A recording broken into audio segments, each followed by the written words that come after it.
Red టీవీలో మీ వ్యాపార ప్రకటనల కోసం ఈ నంబర్ని సంప్రదించండి. నమస్కారం సార్. నమస్తే సార్, బీఆర్ఎస్ ఎమ్మెల్సీ కవిత గారి ఇంట్లో ఈడీ సోదాలు నిర్వహించింది సార్. మరి ఈ సోదాలు నిర్వహించడం వెనుక ప్రధాన ఉద్దేశం ఏంటి సార్? ప్రధాన ఉద్దేశం ఏముంటుంది, ఆ ముద్దాయి కాబట్టి ఆమె ఇంట్లో సోదాలు అనేవి నిర్వహిస్తున్నారు. ఓకే. యాక్చువల్గా ఫస్ట్ ఏంటంటే ఎమ్మెల్సీ కవిత ఇంట్లో ఐటీ దాడులని పుకార్లు వచ్చాయి. అయితే దాని తర్వాత అర్థమైంది ఏమంటే ఢిల్లీ నుంచి ఈడీ రంగంలోకి దిగిందని, ఈడీ దాదాపు 10 మంది దాకా వచ్చారని, కొంతమంది ఐటీ అధికారుల సహాయం తీసుకున్నారని, వాళ్ళతో కలిసి ఈడీ దాడులు చేస్తుంది. అంటే ఇది బేసిక్గా ఈడీ దాడులు. ఓకే. అంటే మనకి దీని నేపథ్యం తెలియాలంటే ఢిల్లీ లిక్కర్ స్కామ్లో భాగంగా ఈమె ఇంటి మీద దాడులు చేశారు. యాక్చువల్గా ఏంటంటే ఈ ఢిల్లీ లిక్కర్ స్కామ్ అనేది గత కొన్ని నెలల నుంచి అనేక మలుపులు తిరుగుతుంది.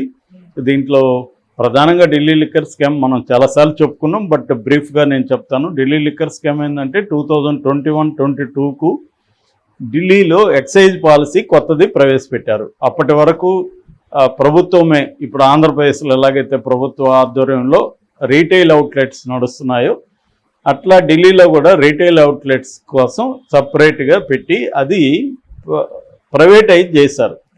దాదాపు 849 రీటైల్ అవుట్లెట్స్ని పెట్టడం, అది మార్నింగ్ అర్లీ అవర్స్ 3 గంటల వరకు నడపడం, ఇట్లాంటి కొన్ని పాలసీ చేంజ్ చేశారనమాట బేసిక్గా.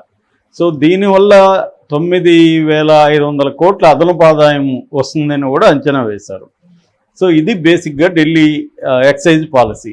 సో అప్పుడు మనీష్ సిసోడియా ఉప ముఖ్యమంత్రిగా ఉన్నారు, ఆయనే ఎక్సైజ్ మినిస్టర్ కూడా ఉన్నారనమాట. అందుకనే ఇప్పుడు ఆయన దాదాపు 1 ఇయర్ నుంచి జైల్లో ఉండడానికి కారణం ఏంటంటే ఆయన ఎక్సైజ్ మినిస్టర్, ఆయన ఆధ్వర్యంలో ఇది జరిగింది.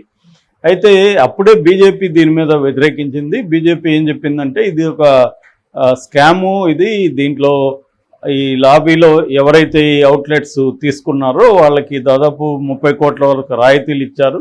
మొత్తంగా ఈ పాలసీ అంతా కూడా ఒక సౌత్ లాబీకి అనుకూలంగా జరిగింది అని. సౌత్ లాబీలో ఎవరెవరు ఉన్నారంటే ఇండో స్పిరిట్స్ అనే ఒక లిక్కర్ సంస్థ ఉంది. ఆ ఇండో స్పిరిట్స్ బేసిక్గా ఎవరిదంటే మాగుంట శ్రీనివాసరెడ్డి, మొన్నటి వరకు వైసీపీలో ఉన్నాడు, ఇప్పుడు ఆయన తెలుగుదేశంలో చేరుతున్నాడు. సో మాగుంట శ్రీనివాసరెడ్డి కొడుకు రాఘవరెడ్డి ప్లస్ అరవిందో వాళ్ళ దాని యజమాని శరత్ చంద్రారెడ్డి, ఆయన ఎవరో కాదు విజయసాయిరెడ్డి వాళ్ళ సోదరుడి కొడుకు. సో వీళ్ళది ఇందులో కవిత బినామీ ఈ అరుణ్ రామచంద్ర పిల్ల ఇంకొంతమందికి 33% వాటా ఉంది ఇండో స్పిరిట్స్లో. సో వీళ్ళు ఇటు కవిత, అటు రాఘవరెడ్డి, అటు శరత్ చంద్రారెడ్డి వీళ్ళంతా ఒక లాబీగా ఫామ్ అయ్యి ఈ ఢిల్లీ లిక్కర్ స్కామ్ చేశారు. అంటే అసలు ఆ మొత్తం పాలసీని డిజైన్ చేసింది, రాసింది, డ్రాఫ్ట్ చేసింది అన్నీ కూడా గోరంట్ల బుచ్చిబాబు అనే ఒక సీఏ. ఆయన గతంలో కవితకు సీఏగా పనిచేశాడు. సో దీంట్లో కొంత అరుణ్ రామచంద్ర పిల్ల వచ్చి కవితకు బినామీ. సో డబ్బులు కూడా ఇక్కడ బేగంపేట ఎయిర్పోర్ట్ నుంచి, బేగంపేటలో అప్పట్లో ప్రైవేట్ సెక్యూరిటీ ఉండేది, దాన్ని మేనేజ్ చేసుకుని శరత్ చంద్రారెడ్డి వాళ్ళ భార్య, ఆమె పేరు కనిక అనుకుంటున్నా, కరెక్ట్గా ఐడియా లేదు, మొత్తానికి ఆయన భార్యకి ప్రైవేట్ ఫ్లైట్స్ ఉన్నాయి. సో దాని ద్వారా డబ్బులు తరలించారు. దాదాపు 100 కోట్లు ముడుపులు వచ్చాయి అనేది చెబుతున్నారు. సో దీంట్లో నుంచి కవితకు కూడా 100 కోట్ల వరకు ముట్టిందనేది చెబుతున్నారు అనమాట. సో ఇది బేసిక్గా ఢిల్లీ లిక్కర్ స్కామ్. ఈ స్కామ్లో కవిత వెరీ వెరీ ఇంపార్టెంట్. సో దాంట్లో వచ్చిన డబ్బుల్ని కవిత వాళ్ళ భర్త దేవన్నపల్లి అనిల్ కుమార్కి రియల్ ఎస్టేట్లు ఉన్నాయి, దాంట్లో పెట్టుబడులు పెట్టారు. చాలా హాస్పిటల్స్ ఉన్నాయి, అంటే బినామీ పేర్లతో ఎవరో నడుపుతుంటారు వాటిని, కానీ కవిత పెట్టుబడులు ఉంటాయి. అట్లా ఈ డబ్బుల్ని ఎక్కడెక్కడ ఎలా డైవర్ట్ చేసింది ఇవన్నీ కూడా ఈడీ ఆరాధిస్తుంది అన్నమాట. సో దానికోసం ఈడీ ఏం చేసిందంటే ఇవన్నీ కొంతకాలం క్రితం దాదాపు 3 సార్లు ఈడీ ఢిల్లీలో విచారించింది. అది మనం చెప్పుకున్నాం చాలాసార్లు. హైడ్రామా నడిచింది. ఇక్కడ నుంచి కవితకు సంబంధించిన వాళ్ళ అన్న కావచ్చు, కేటీఆర్ కావచ్చు, హరీష్ రావు కావచ్చు, చాలామంది మినిస్టర్లు అక్కడ పోయి మకాం వేశారు. ఒక టెన్షన్ వాతావరణం నెలకొంది, అరెస్ట్ చేస్తారా లేదా అన్న ఇది కనిపించింది. అయితే దాని తర్వాత సడన్గా ఆగిపోయింది ఎన్నికలకు ముందు. అసలు ఏం జోలికి ఏమీ రాకుండా పోయారు. దాంతో కాంగ్రెస్ కూడా బీఆర్ఎస్ అండ్ బీజేపీ కుమ్మక్కయ్యారు, అందుకనే కవితని పక్కన పెట్టారని.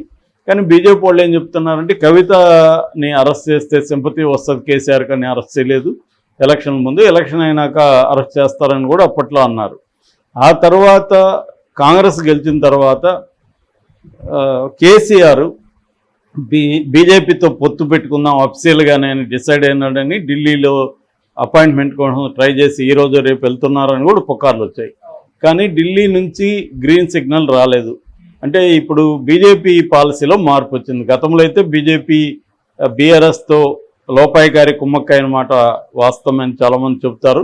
ఏదేమైనా వాళ్ళ పాలసీ మారింది. అదేంటంటే చంద్రశేఖరరావు లేకపోతే బీఆర్ఎస్ బలహీనపడింది కాబట్టి దీన్ని దెబ్బ కొట్టేస్తే మనం ఆ ప్లేస్లోకి రావచ్చు, ఆ తర్వాత కాంగ్రెస్ సంగతి చూడొచ్చు అన్న ఒక వ్యూహంలోకి బీజేపీ వెళ్ళింది. సో దాంతో ఏమయ్యారంటే రేవంత్ రెడ్డికి కూడా బీఆర్ఎస్ లేదా కేసీఆర్ కుటుంబం పరమ బద్ధ శత్రువులు కాబట్టి రేవంత్ రెడ్డి భుజం మీద తుపాకు పెట్టి బీఆర్ఎస్ని నిర్వీర్యం చేసేలా కేసీఆర్ కుటుంబాన్ని జైలు పంపించాలా అన్న ప్లాను బీజేపీ నాయకత్వానికి కూడా ఉంది. అందుకనే రేవంత్ రెడ్డిని వాళ్ళు ప్రోత్సహిస్తున్నారు. రేవంత్ రెడ్డి కూడా అందుకనే అగ్రెసివ్గా 1 by 1 కేసుల్ని విపరీతంగా లోడ్ తీసుకుంటూ వస్తున్నాడు. సో ఖచ్చితంగా ఈ ఎన్నికల తర్వాత కేసీఆర్ని అరెస్ట్ చేసే అవకాశం ఉంది. రెండో వైపు ఏంటంటే ఈడీ ఈమెకు అనేక సార్లు ఇస్తే ఈమె సుప్రీంకోర్టుకి వెళ్ళింది. నన్ను మహిళని కూడా చూడకుండా వాళ్ళు అర్ధరాత్రి వరకు అక్కడ పెట్టుకున్నారు, నైట్ వరకు, అర్ధరాత్రి కాదు నైట్ వరకు పెట్టుకున్నారు. మామూలుగా ఈవినింగ్ 4 లోపల పంపించాలి, కానీ పెట్టుకున్నారు. ఇది కరెక్ట్ కాదు అని ఆమె కోర్టుకు వెళ్తే కోర్టు ఈమెకు మీరు అరెస్ట్ చేయకండి అని చెప్పింది. ఈరోజు విచారణ ఉంది. యాక్చువల్గా ఈరోజు పంకజ్ మిట్టల్ అండ్ బేలా త్రివేది బెంచ్ ఇప్పుడు కాసేపట్లో విచారణ చెప్తుంది, లేదా పోస్ట్పోన్ చేస్తుంది, తెలియదు.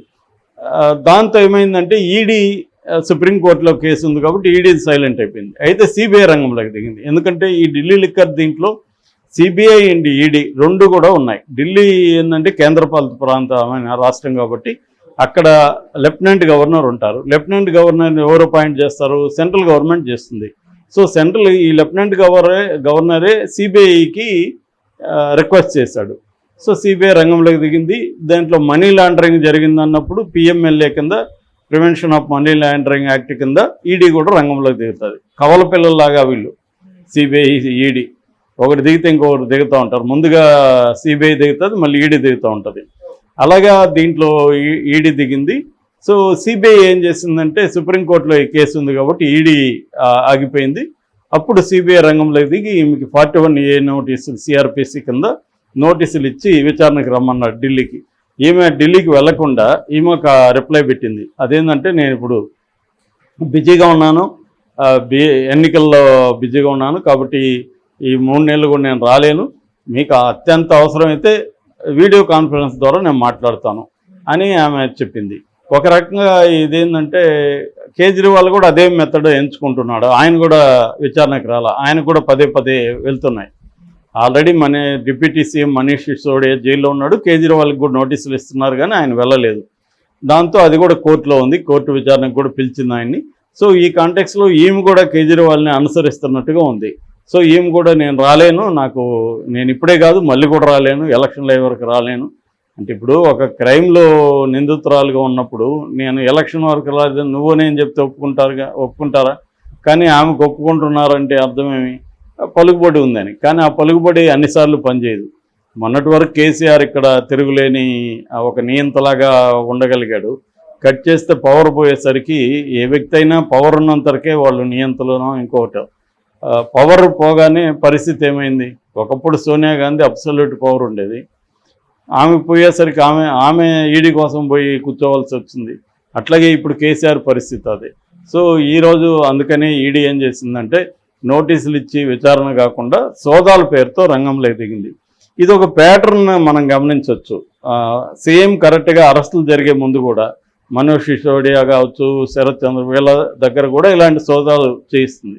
సోదాలు చేసినప్పుడు ఏం చేస్తుందంటే వాళ్ళ దగ్గర ఏదో డాక్యుమెంట్స్ దొరికాయి, అవి దొరికాయి అని చెప్పి అప్పుడు అరెస్ట్ చేయడానికి కోర్టుకి వీళ్ళు వెళ్తారు. ఇది దొరికింది డాక్యుమెంటరీ ఎవిడెన్స్, ఈ ఇన్వాల్వ్మెంట్ ప్రూవ్ అయింది కాబట్టి అరెస్ట్ చేస్తున్నాం అని చెప్తారు. సో అది బేసిక్గా. సో నాకు తెలిసి దీని లాజికల్ కాన్సిక్వెన్స్ ఏంటంటే ఈమెని అరెస్ట్ చేసే అవకాశాలు అయితే ఉన్నాయి.